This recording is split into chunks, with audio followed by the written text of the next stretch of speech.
বলেন, আল্লাযী খালাকাল মাউতা ওয়াল হায়াতা লিয়াবলুয়াকুম আইয়ুকুম আহসানু আমালা ওয়া হুয়াল আজিজুল গফুর। আল্লাহ রাব্বুল আলামিন কুরআনে কারীমের মধ্যে ঘোষণা করতেছেন, আল্লাযী খালাকাল মাউত, আল্লাহ রাব্বুল আলামিন সর্বপ্রথম মৃত্যুকে সৃষ্টি করেছেন। মৃত্যু সৃষ্টি করার কারণ কি আল্লাহ তাও জানিয়ে দিয়েছেন, আল্লাযী খালাকাল মাউতা ওয়াল হায়াতা লিয়াবলুয়াকুম আইয়ুকুম আহসানু আমালা। আল্লাহ বলেন, আমি মৃত্যুকে সৃষ্টি করলাম, তারপরে হায়াত নামক যে নিয়ামত সেটাও সৃষ্টি করলাম। তার পিছনে একটা বড় কারণ রয়েছে, বড় কারণ।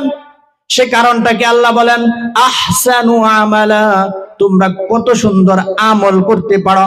তোমাদের আমল যাচাই করার জন্য, বাছাই করার জন্য, পরীক্ষা করার জন্য আমি আল্লাহ আগ থেকেই ঘোষণা দিয়েছি, হুঁশিয়ারি বাণী জানিয়ে দিয়েছি যে দুনিয়ার মধ্যে তোমাদেরকে সৃষ্টি করছি ঠিক, কিন্তু তোমাদেরকে পরীক্ষা করার জন্য আহসানু আমালা, তোমরা কত ভালো আমল করো সেই আমল পরীক্ষা করার জন্য কিন্তু আমি আল্লাহ মৃত্যু সৃষ্টি করেছি।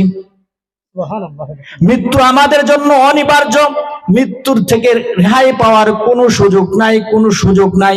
আল্লাহ রাব্বুল আলামিন অন্যত্র বলেন, আইনামা তাকুনু ইউদরিকুমুল মাউত ওয়ালাউ কুনতুম ফি বুরুজিম মুশাইয়াদা।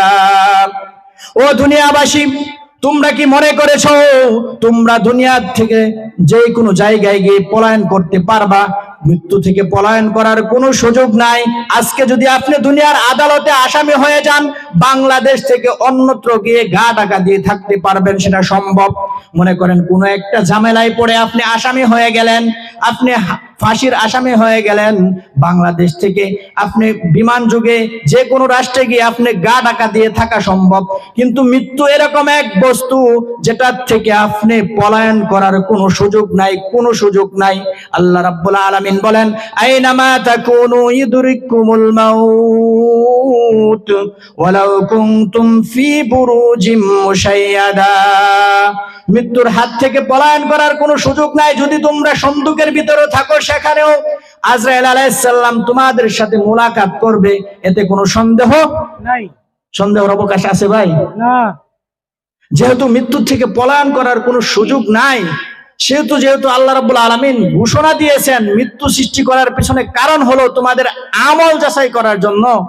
আর দুনিয়াটা হলো পরীক্ষা কেন্দ্র, দুনিয়াটা হলো আমলের জায়গা। এখানে অযথায় আইসা দুনিয়ার প্রতি লোভ লালসায় পড়ে আমরা আমল বিমুখ হয়ে গেছি।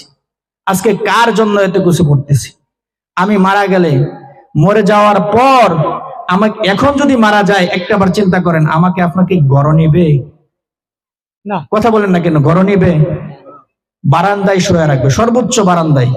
আমরা বিগত দিনে দেখি, কিন্তু শিক্ষা নেই না।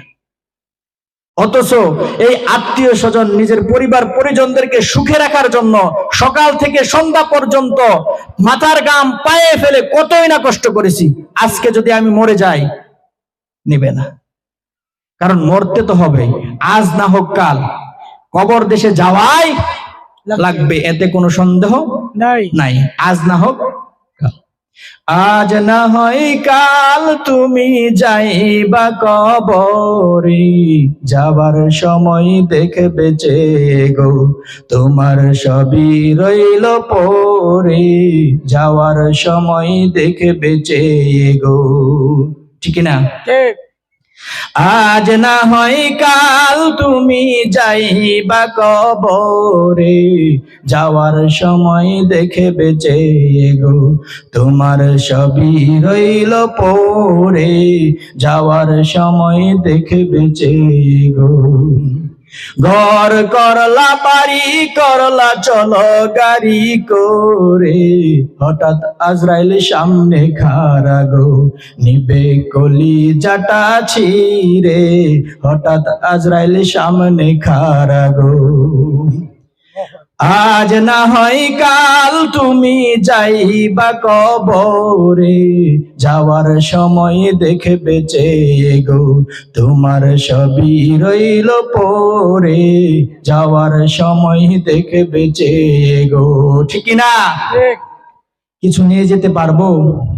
এই যে মাথার গাম পায়ে ফেললাম, সংসারের জন্য কষ্ট করলাম, সংসার কিভাবে ভালো চলবে, আমার ছেলে কিভাবে ভালো চলবে, আমার মেয়ে কিভাবে ভালো চলবে, আমার সন্তান কিভাবে ভালো চলবে, আমার বিবি কিভাবে ভালো চলবে, এত কিছু করলাম।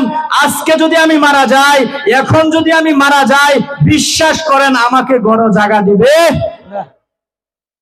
কিসের এত বাহাদুরি, কিসের এত অহংকার, কিসের এত তাকাব্বুরি ভাই? কিছুই তো নিতে পারবো না।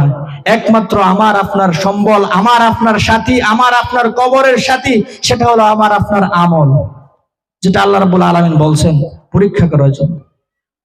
এই জন্য যখন আমি কবর জগতে আমাকে শোয়া দেওয়া হবে, একমাত্র আমার সাথী হবে আমল, অন্য কোনো কিছুই না।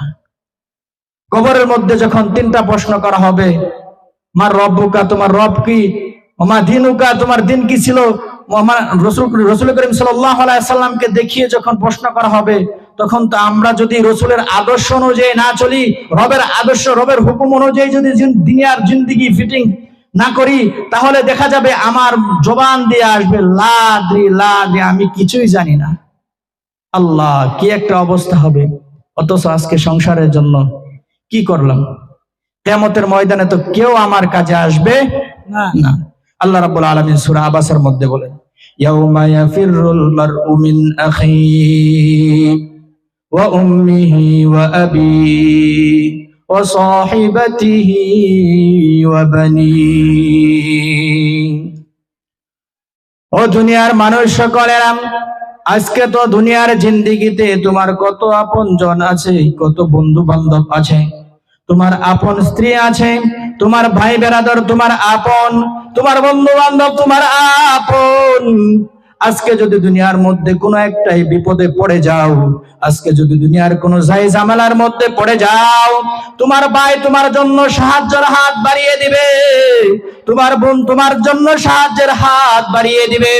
আজকে যদি দুনিয়ার কোনো ঝামেলায় পড়ে যাও, তোমার বিবি তোমার জন্য সাহায্যের হাত বাড়িয়ে দিবে। কিন্তু কবর জগতে কিয়ামতের ময়দানে যখন আমি আপনি কোন সমস্যার মধ্যে পড়ে যাব, আল্লাহ রাব্বুল আলামিন ঘোষণা করেন, ওই দিন কেউ কাউকে পরিচয় দেবে না।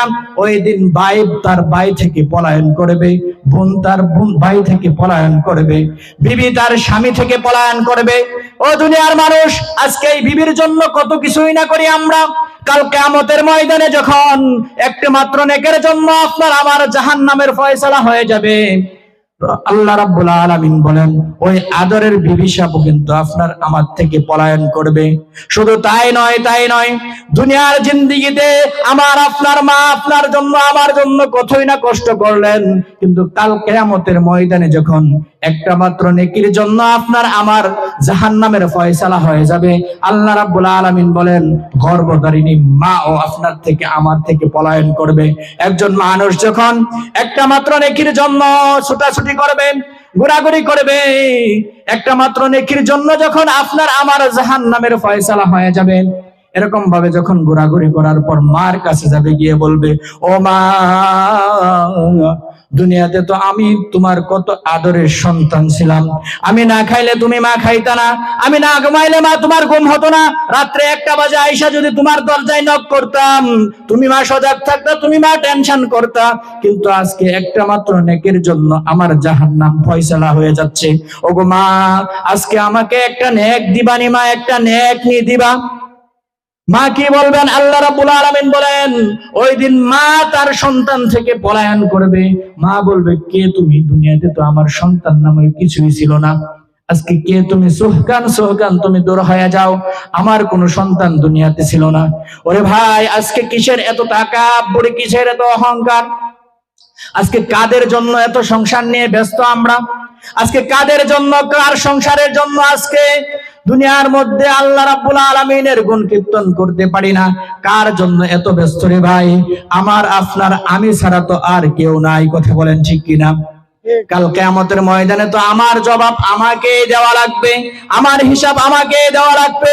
হতভাগা মুসলমান আমরা দেখা যায় দুনিয়ার কাজের জন্য দেখা যায় সকালে ফজরের আগে উঠা যায়, কিন্তু নামাজ পড়ার জন্য ফজরের আগে আমরা উঠতে পারি না, কথা বলেন ঠিক কিনা?